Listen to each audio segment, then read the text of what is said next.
Bonjour, bienvenue sur Babelweb. Voici un nouveau tutoriel qui va traiter des boucles multiples, donc pouvoir aller chercher du contenu spécifique avec une requête personnalisée. Donc le plan qu'on va suivre est le suivant. Dans un premier temps, on va revenir sur les notions principales et de voir comment s'opère la boucle principale en voyant le processus qu'opère WordPress depuis l'URL jusqu'au contenu. Donc ça nous permettra de voir quelles sont les notions de query principale et boucle. Ensuite, on verra quels usages pour d'autres requêtes. Donc pourquoi on aurait besoin de faire un nouveau query plutôt qu'un query principal. Enfin, les trois possibilités qu'offre WordPress, donc W_query, query post et get post. Enfin, notre étude des deux cas et en savoir plus. Donc l'étude de cas elle reprend ce qu'on a déjà vu précédemment sur les tutoriels vidéo, à savoir notre gestion immobilière, donc avoir des biens immobiliers. Et en savoir plus, c'est toute une série de liens, notamment un donc que je vous ferai voir. Alors quand on tape une URL qu'on va sur WordPress, en fait l'URL elle indique ce que nous recherchons en fait, la façon dont l'URL est formatée. Et WordPress la récupère et décrypte ses paramètres. Et avec ces paramètres décryptés, WordPress il effectue la requête pour récupérer les données recherchées. Et puis ensuite, une fois qu'il a trouvé les données, il va aller charger le template dans la hiérarchie. Donc tout ce processus-là, on l'a déjà vu dans la hiérarchie de template. Juste pour rappel, la hiérarchie de template, elle se présente comme ça. Donc ici, c'est en fonction de l'URL qu'on demande, et puis il va aller chercher les templates. Donc on va revenir là-dessus tout à l'heure. Donc dans le template, il y a une boucle qui est effectuée pour afficher les différents posts. Donc si c'est sur la home page par exemple, il va afficher plusieurs articles. Et si c'est pour une catégorie, pareil, une archive de catégorie, etc. Si en revanche on est sur un article seul, la boucle elle tournera qu'une seule fois, elle affichera simplement l'article lui-même. Alors tout ce processus-là, en fait, on l'appelle requête principale, main query. Alors principale prend un E. La requête, donc, elle s'effectue automatiquement au cœur de WordPress. Donc nous on ne verra jamais puisqu'on n'intervient jamais au niveau du noyau. Mais en revanche, la boucle, elle dépend du template, et donc ça, on a déjà pu le voir de multiples reprises. Alors, d'autres requêtes pour d'autres usages, donc c'est la notion de requête multiple. Donc avec la requête principale, on va appeler un template, et dans ce template, on va exécuter une autre requête. Alors par exemple, le glossaire, le répertoire, donc ça va être notre étude de cas. Typiquement, on aurait une liste de termes ou d'auteurs, etc. Et on pourrait aller créer une page, customiser une page particulière, et puis à partir de là chercher tous les auteurs. Une fois qu'on a les auteurs, de faire un index, et en fonction de cet index et des auteurs, retrouver par exemple tous les livres qu'ils auraient écrits. Donc ça veut dire qu'il faut aller chercher plein d'informations peut-être un peu différentes, auteurs, livres, etc., et de pouvoir les manipuler comme on veut. Donc à partir de là, on peut pas l'obtenir directement à partir d'une requête principale. Donc on est obligé de passer par des subterfuges, mais non, une technique un peu différente qui est donc la requête multiple. Alors WordPress nous offre trois possibilités: le query post, le WP_query, donc il y a un objet une classe qui s'instancie un objet, et puis la fonction getPost. Alors il y a un schéma que je vous mettrai en copie, fait par quelqu'un dont je vais pas citer son nom parce que c'est en ukrainien que je vais très mal le prononcer. Donc voilà. Alors ce schéma représente donc les trois possibilités que nous offre le WordPress pour pouvoir faire des requêtes. Donc le query post, le new WP query et le get post. Donc là, le new WP query, en fait, ça veut dire quoi? C'est qu'on instancie la classe WP query qui est un objet. Alors, je vais un peu plus développer puisque le schéma est un peu compliqué, comme on voit pour la première fois, mais en fait, il est très très bien réalisé. Et du coup, on va passer un petit peu de temps dessus. Alors, pour lire ce schéma, en fait, il y a des choses que il faut pouvoir découper. La, la personne a découpé ça en 3 phases: get, loop et cleanup.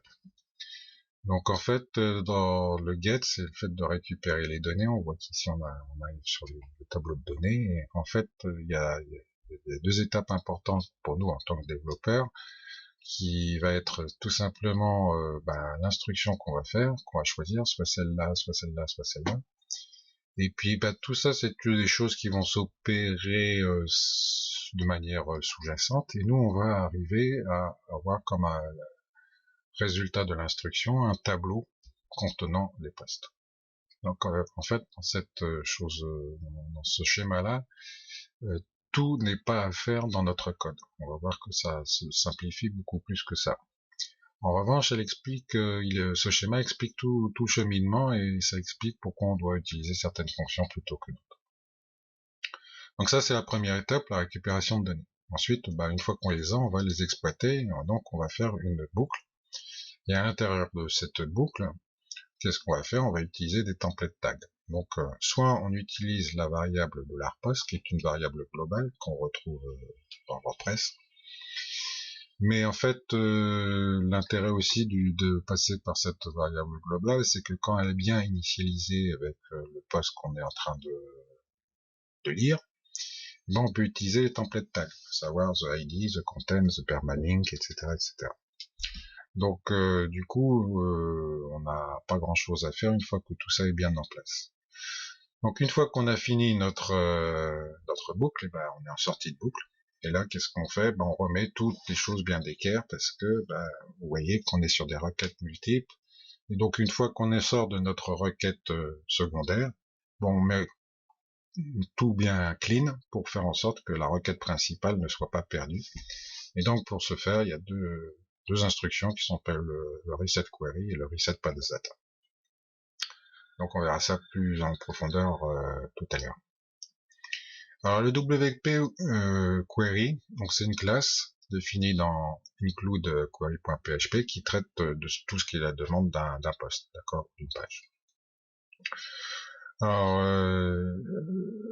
pour revenir sur la programmation orientée objet, en fait, une classe, ça se définit avec quoi? Avec ça regroupe en fait un certain nombre de propriétés qui sont en fait tout simplement des variables, et puis de méthodes qui sont aussi tout simplement des fonctions. Alors bon, évidemment, ça peut être un peu plus complexe que ça, mais pour ceux qui ne connaissent pas la programmation objet, il faut pas aller chercher plus loin que ça pour l'instant.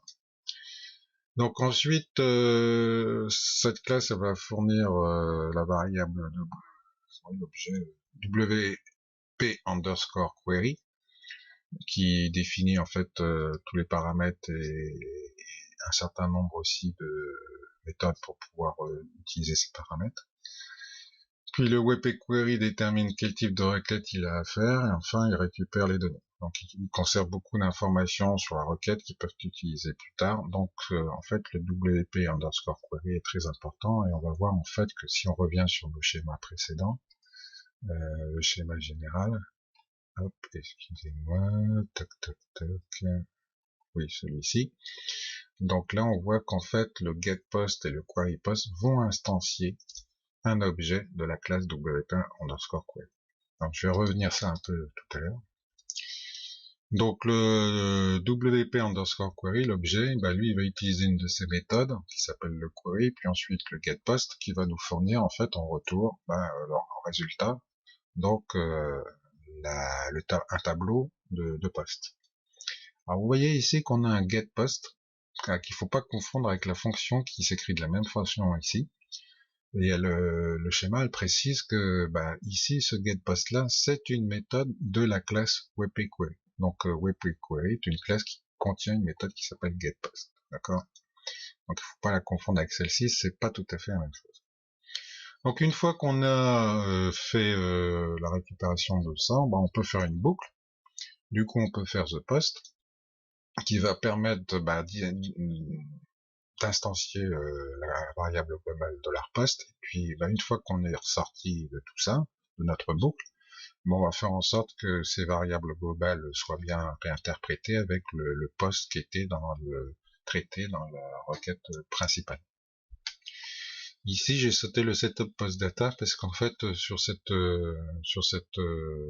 première possibilité de faire un query, j'ai pas trouvé que c'était nécessaire de faire. Alors le query post, lui, c'est un peu particulier parce qu'en fait, cette fonction remplacera complètement la requête principale. Donc en fait, grosso modo, il faut savoir que cette option-là est pas très recommandée, voire pas du tout. Et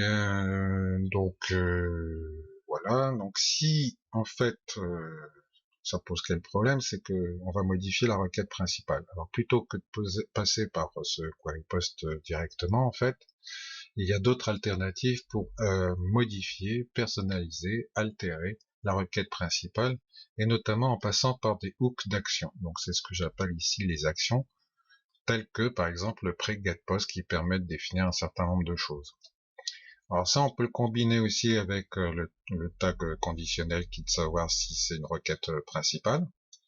Et dans ce cas-là, de savoir si le pre-get-post dans la requête principale, on l'active pour pouvoir définir un certain nombre de paramètres pour modifier ou altérer la requête principale selon nos besoins.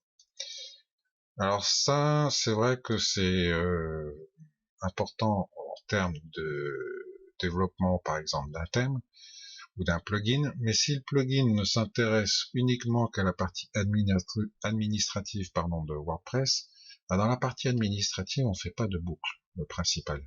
D'accord? On va pas rechercher des posts, il s'agit d'autre chose, c'est de la gestion du contenu.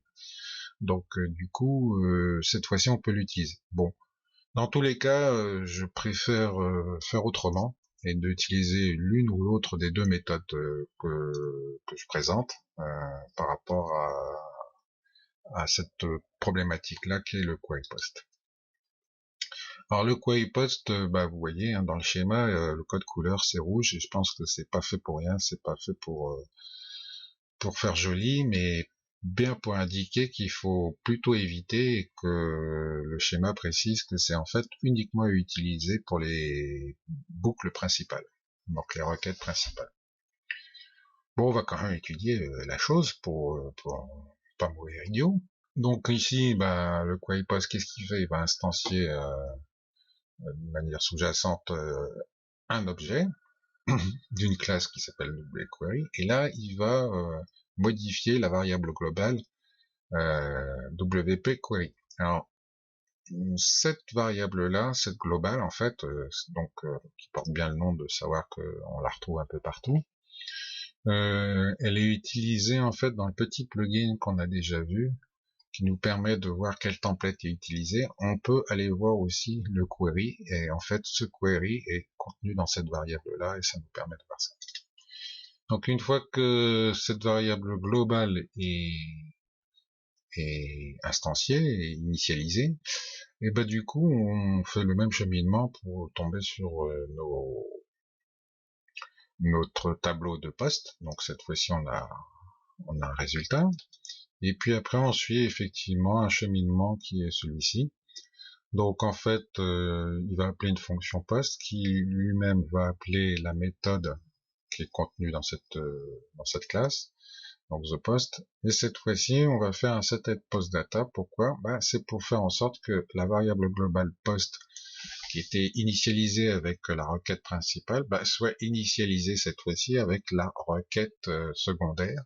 Dans ce cas-là, en fait, on va pouvoir utiliser les templates tags traditionnels comme the ID, the content, the permalink, etc., etc. Puisque en fait, ces fonctions, ces templates tags, veulent utiliser la variable $post. Bon, donc on fait notre boucle, on traite tous nos posts. Une fois qu'on a fini, il y a une chose qui est donc très importante, c'est de faire le reset query, parce que ça va réinitialiser avec les variables de la requête principale, de la requête en tout cas précédente, qui est le wQuery. Et puis ensuite, on va faire un reset post data qui va aussi permettre de réinitialiser le post, la variable global post. Voilà. Donc le getPost, lui, il fonctionne à peu près de la même façon que le webQuery. Donc je passe rapidement sur le schéma aussi. Et on va voir qu'on fait à peu près la même chose. Donc du coup, lui, il instancie pareil un webQuery, il appelle les deux méthodes query getPost. On tombe sur un array de tableau, un tableau de poste, et puis on fait le post data pour pouvoir faire en sorte que ça soit bien initialisé avec la variable globale. Et puis ensuite, une fois qu'on sent, on fait un reset post data. Donc on voit que ce chemin-là est très proche de celui du webQuery. Et en fait, on peut l'utiliser l'une ou l'autre. Alors pourquoi l'un ou l'autre? En fait, ici, dans le webQuery, on peut faire de choses encore plus approfondies dans le passage des arguments et de faire des recherches un peu plus sophistiquées. Le getPost, pour des requêtes suffisamment simples et pas trop complexes, est largement suffisant pour pouvoir faire ça. Donc voilà. Donc notre étude de cas, c'est de poursuivre notre étude qu'on avait fait déjà sur les tutos précédents avec la gestion des custom post-it, des champs personnalisés, donc des templates associés, donc savoir comment on peut les traiter, les afficher, etc. Donc là, qu'est-ce qu'on va faire? On va créer une page qui répertorie en fait toutes les annonces. Enfin, je parle d'annonces, c'est tous nos biens immobiliers. Donc on va créer un template de page. Cette fois-ci, ça va être quelque chose un peu particulier puisque on va pas créer un template pour un custom post-it ou autre, ou une catégorie ou une taxonomie, mais plutôt là cette fois-ci sur la page dans la notion de page de WordPress. Donc article, page, catégorie. Donc là c'est page de WordPress. On va exécuter la boucle principale qui va afficher le contenu de notre page, donc répertoire en l'occurrence. Et tout simplement, il y aura le titre, le répertoire, et puis un petit texte d'introduction qui va être le contenu en fait de cette page-là. Et ensuite, une fois qu'on a fait ça, on va exécuter une requête secondaire qui va aller chercher en fait tous les biens immobiliers que l'on possède, que l'on a en base de données, et puis on va traiter la boucle. Et puis on va, pour titre d'exemple, traiter les 3 formes de boucles qu'on peut faire sous WordPress. Voilà.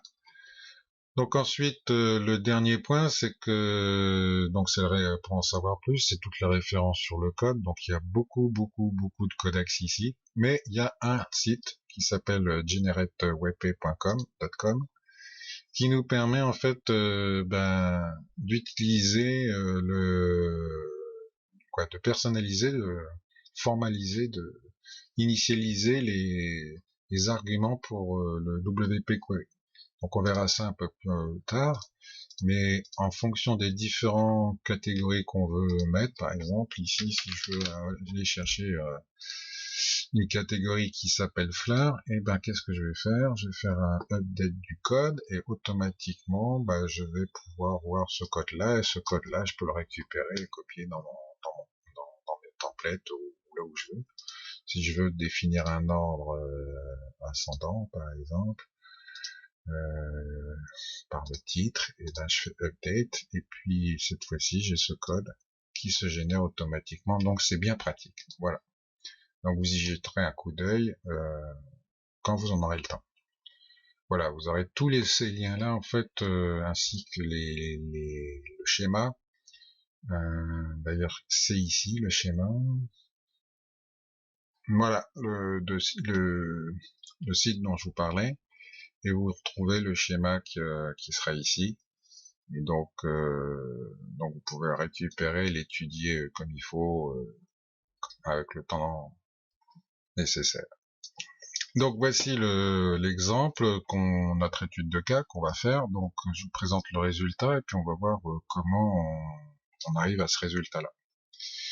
Donc en fait on voit qu'il y a ici l'URL, c'est répertoire, et donc ça indique à WordPress que ce répertoire-là c'est une page que nous avons créée dans notre interface administrative qui s'appelle répertoire. dans laquelle elle a un titre répertoire et puis un petit contenu qu'on a utilisé ici. Et puis on va avoir, je vais indiquer deux autres informations, qui est la notion de l'ID, donc, pour savoir justement où on en est dans les enregistrements qu'on a des postes. Et puis là, c'est l'affichage de la variable globale post pour voir qu'est-ce qu'on a comme information qui est disponible avec cette variable globale. Donc ça, c'est cette première partie, c'est ce qui sera, qui correspond en fait tout simplement à notre page qui s'appelle répertoire. Et puis là, il y a bien un contenu, c'est bien l'ID 71 ici. Et puis, dans ce template-là, qu'est-ce qu'on a? Alors, on va arriver ici, hein, donc pour vous faire voir par rapport au plugin dont je vous parlais tout à l'heure, c'est qu'on a bien donc un template qui va s'appeler page répertoire. Et puis ce header qui va ensuite appeler les content pages, et ce content page en fait ça va être la gestion de ma seconde boucle, de ma boucle secondaire, et puis ensuite ma sidebar, et ensuite le footer, donc relativement classique. Et ici on a bien cette variable globale là qui s'appelle le WP query et qui nous donne en fait toutes les informations que possède cet objet, et notamment pas mal d'informations correspondant par exemple sur le poste, à savoir l'ID, le contenu, de quel auteur c'est, sa date de création, le titre, etc.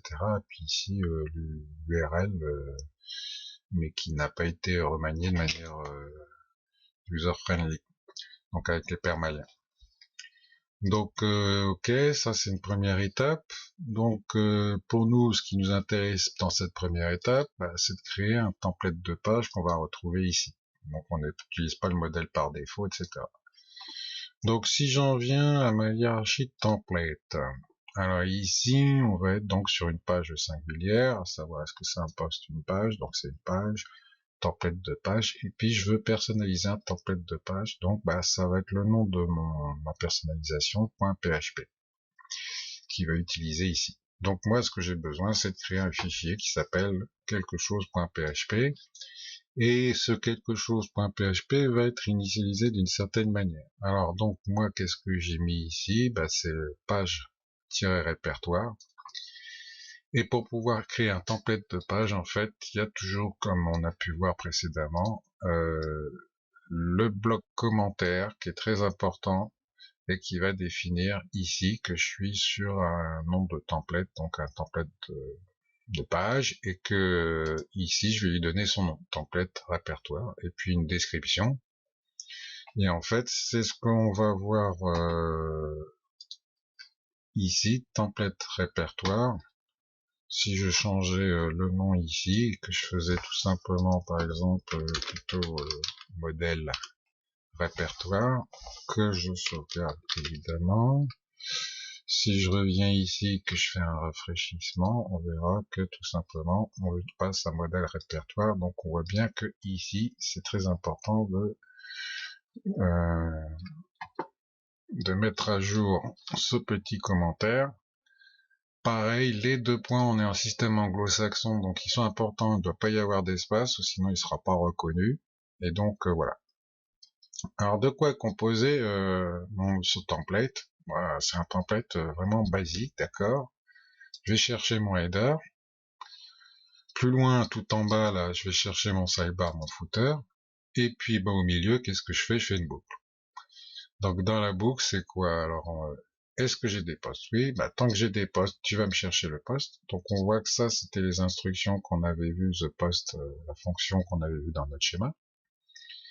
Donc si on veut voir ça plus précisément, je vais aller chercher, donc soyons sur le schéma général.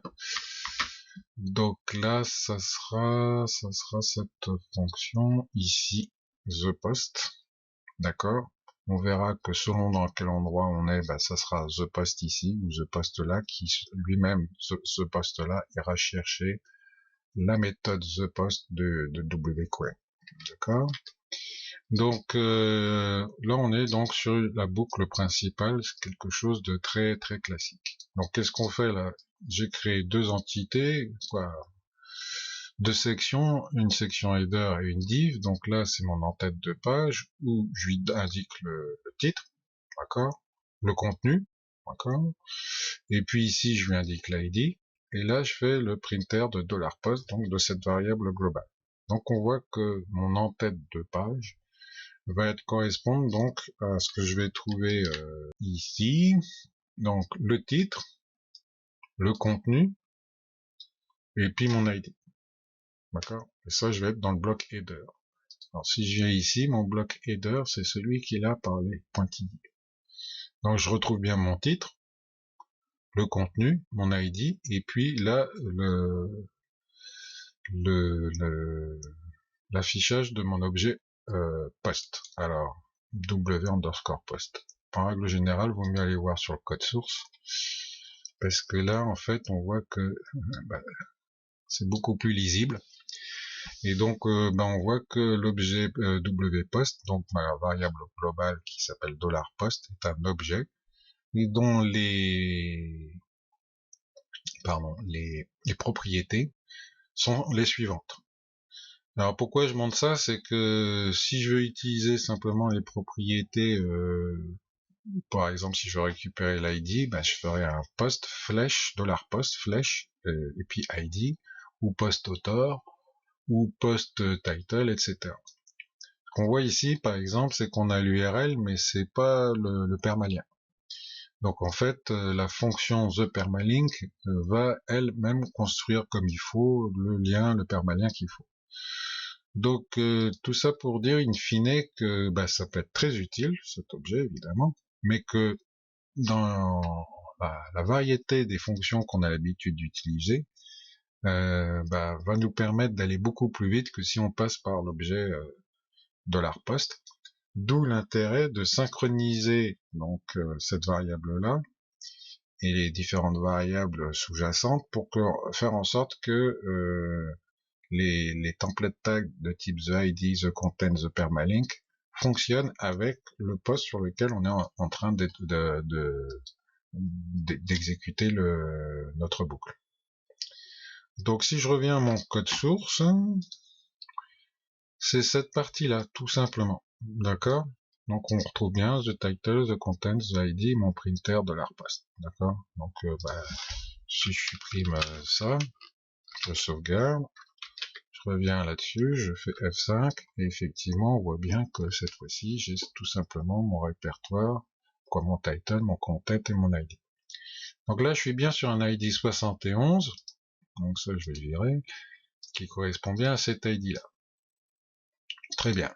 Donc qu'est-ce que je veux chercher maintenant? C'est la liste de mes biens immobiliers. Alors, là, cette fois-ci, au niveau de mon template, qu'est-ce que je fais? Ici, je dis résultat plus exactement de ma requête secondaire, et pour pouvoir faire ça, je le mets dans une div qui s'appelle IMO Directory, et puis je vais chercher le sous-template qui est dans le dossier template part et qui va s'appeler content page. D'accord? Donc j'aurais pu appeler content directory IMO, etc. Donc on l'appelle comme on veut. Cette fois-ci, on est tout à fait libre de faire ce qu'on veut. Et donc dans cette content page, ça me permet de distinguer ici ma boucle principale et là ma boucle secondaire. Et on va voir que je vais faire les différents cas wQuery, WP_Query, le query post, et puis le get post, et enfin une autre manière plus particulière de voir comment on peut disséquer par type d'habitation la liste de mes biens immobiliers. Donc je reviendrai là-dessus. Donc pour revenir à ma présentation du début, on sait qu'on a trois méthodes pour pouvoir faire un query secondaire. D'accord? Donc la première, c'est le WP_Query. Donc c'est une classe définie dans wIncludeQuery qui traite avec subtilité la demande d'un poste. Donc ici, vous retrouvez mon commentaire qui correspond à ce que j'ai mis dans ma présentation, qui est aussi une traduction en français de ce qui est indiqué dans la doc, soit en anglais, soit dans la doc du codex, soit dans le code source justement qu'on trouve dans wp-include query.php. Donc pour ceux qui ont un peu de mal à lire l'anglais, bah là ils sont un peu sauvés et puis bah du coup ils peuvent apprendre. Je les incite à voir quels sont les termes correspondant aux uns aux autres entre le français et l'anglais, parce que bah finalement l'anglais technique est assez facile à appréhender. Donc voilà, et donc mon WP Query, qu'est-ce qu'il va faire? Donc bah ici, je fais un new W Query avec un certain nombre de paramètres qui sont ici. Donc la liste des paramètres, je vais pas tous vous les étudier, il y en a un très grand nombre.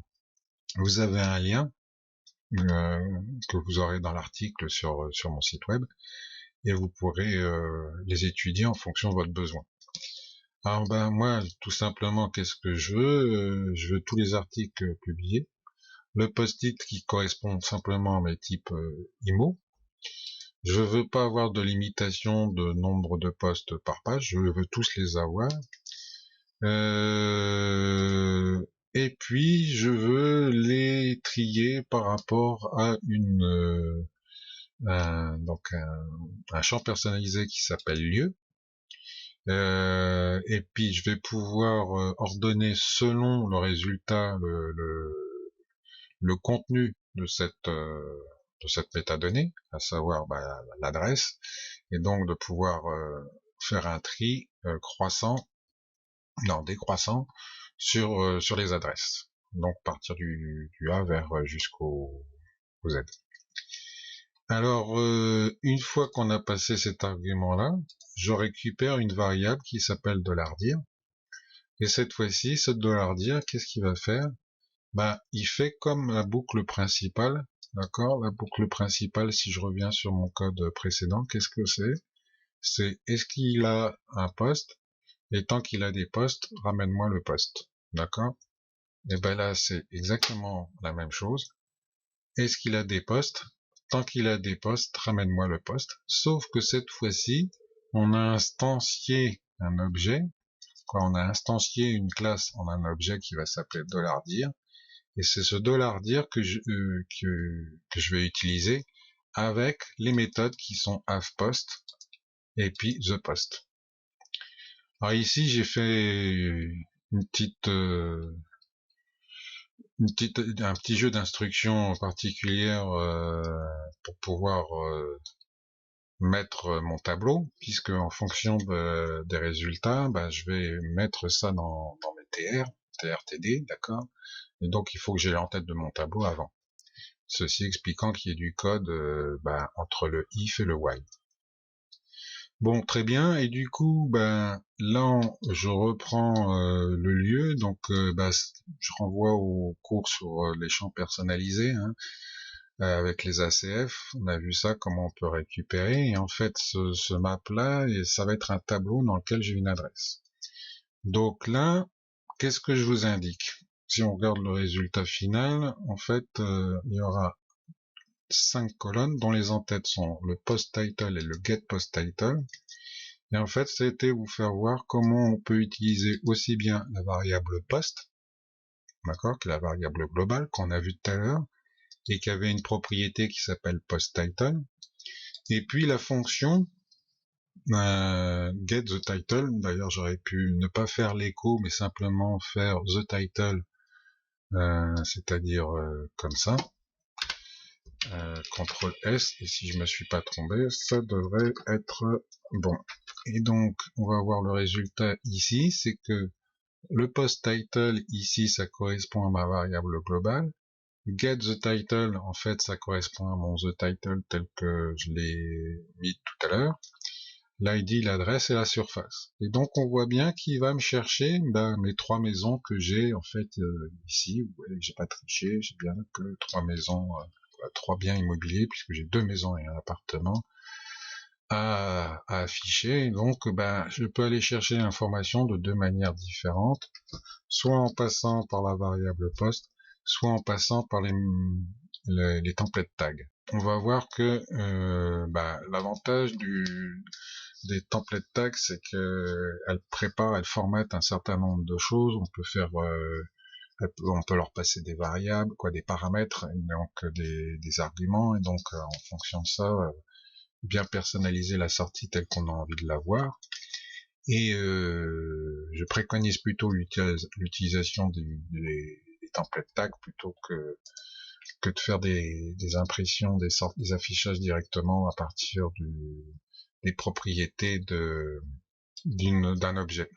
Parce qu'en règle générale, il vaut mieux faire des procédures d'échappement, c'est-à-dire sécuriser la sortie de nos données. Voilà. Donc là, je rentre dans un domaine peut-être un peu trop compliqué, donc je ferme la parenthèse. Donc on voit que ici, là, mon while, il se termine ici. Et donc du coup, j'en profite pour fermer mon tableau. Et là, c'est la deuxième partie qui me semble importante ici, c'est que je vais afficher l'ID dans un premier lieu. Ensuite, je vais faire mon reset post data et je vais réafficher l'ID. Donc normalement, l'ID ici, on sort d'une boucle qui est sur ma requête secondaire. Donc je devrais avoir le dernier ID, l'ID de mon dernier enregistrement, de mon dernier poste de cette boucle-là. Donc ça doit correspondre à mon dernier l'ID du dernier TR, du dernier bien immobilier. Je reset les données de mon poste, et donc du coup ici, cet ID ici, va plus tomber sur ma boucle secondaire, mais va être restitué sur ma boucle primaire. Donc avoir l'ID de ma page qui s'appelle répertoire, et si vous vous souvenez bien, c'est l'ID 71. Donc si on fait ça, on voit bien que là, j'ai l'ID 37 qui correspond bien à l'ID de mon dernier bien immobilier, et puis je retombe sur le 71 qui est bien l'ID de départ que j'avais ici. Donc on voit bien comment s'opère le jeu. Bon, on procède de la même façon sur le query post et le get post. Donc le query post, je vous le rappelle, c'est celui qui modifie la boucle principale. Donc on essaie de l'éviter, mais bon, voilà. On voit que c'est exactement les mêmes paramètres que j'utilise. Donc je fais un même tableau. Sauf que cette fois-ci, il y a une instruction supplémentaire qui n'existait pas avec le WP Query. C'est le setup post data. Alors, il y a plein de choses à dire par rapport à ça, en fait. C'est que quand on fait le query post, donc on poste les arguments, on récupère un dir 2. Notre boucle, comment elle va s'opérer? Elle va s'opérer avec un for each. D'accord? On n'est plus en train d'utiliser le while, mais en train de faire un have post et the post. D'accord? Donc, on va faire un for each qui va parcourir mon résultat la valeur retournée par mon query post. Et pour chacun des postes que je vais lire, je vais le mettre dans la variable globale de $post et je vais faire un setup post data. D'accord? Et puis on fait un double set query pour bien revenir sur notre histoire, notre query de départ. Donc pareil ici, si je le mets en commentaire, hop, CTRL S, normalement l'ID, ça devrait plus être le 71, mais notre dernier ID. Voilà, donc on est bien sur le query post, l'ID 37, c'est bien cet ID là. Donc on n'est pas bien remis sur nos pieds à la fin de notre boucle. Donc du coup, qu'est-ce que je vais faire? Je vais revenir sur mon code évidemment et je vais faire le query, le reset query, et du coup là on va voir que je tombe bien sur mon 71. Donc ensuite qu'est-ce que je fais? Je fais le get post et cette fois-ci je vais utiliser un permalien. Donc on voit que si j'utilise le template tag, ça va très très vite. Donc pareil, cette fois-ci j'ai les mêmes arguments, c'est exactement la même chose. Je fais le get post avec un dir 2, je fais ma boucle for each, d'accord, je fais le setup post data, ok. Et ici donc là je fais donc mon permalien, à savoir que je lui indique the permalink dans mon href et que ce lien, le nom qu'il va prendre c'est the title, d'accord. Donc ça permet de pouvoir faire un permalien plus rapidement que si on allait directement taper dans les propriétés de la variable globale post. Voilà. On fait un repost data et puis on voit bien avec l'ID. Donc ça me donne ce résultat-là. Donc cette fois-ci, si effectivement j'ouvre dans un nouvel onglet, je tombe bien sur la bonne maison qu'il faut. D'accord? Alors maintenant, sur les deux derniers tableaux, qu'est-ce que je veux faire? Je veux aller chercher tous les types de biens que j'ai. Donc à savoir ici maison et appartement, mais si je rajoutais autre chose, que ça se décline automatiquement, sans que je n'ai rien à faire.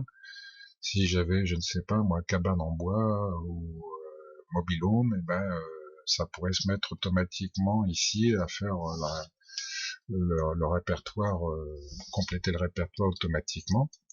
Donc comment je vais procéder ici au niveau du code?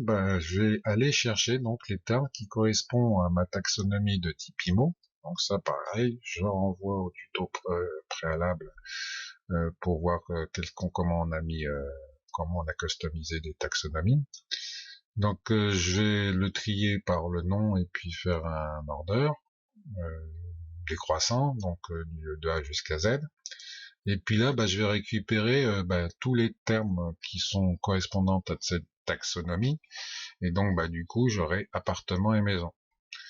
Donc ensuite, pour chacun des termes, je parcours avec un for each, pareil. Et cette fois-ci, dans mon dir arg, qu'est-ce que je vais chercher par rapport à mon getPost? Je vais chercher, donc ça, c'était les paramètres que j'utilisais précédemment. Et puis ensuite, je vais lui dire, mon type IMO, il doit être égal à ce terme-là. D'accord? Donc le $T qui correspond à mon terme, qui correspond au résultat de mon getTerms ici. Et je lui dis, prends-moi le nom, et donc le nom, ça sera soit maison, soit appartement. Et donc après, qu'est-ce que je fais? Je fais un getPost avec cet argument. Donc la première fois, ça va être avec appartement. Donc là, je vais faire le H2 avec le nom, appartement, et puis je vais afficher exactement la même chose. Puis je vais faire un autre deuxième tour de boucle, et là je vais trouver maison. Je vais aller chercher les postes qui correspondent à mes maisons. Je vais afficher le titre getPost maison, et puis après je vais avoir mon tableau. Et donc du coup, c'est une double boucle. Une boucle sur les termes, et ensuite une boucle sur les postes correspondant à ce terme. D'accord?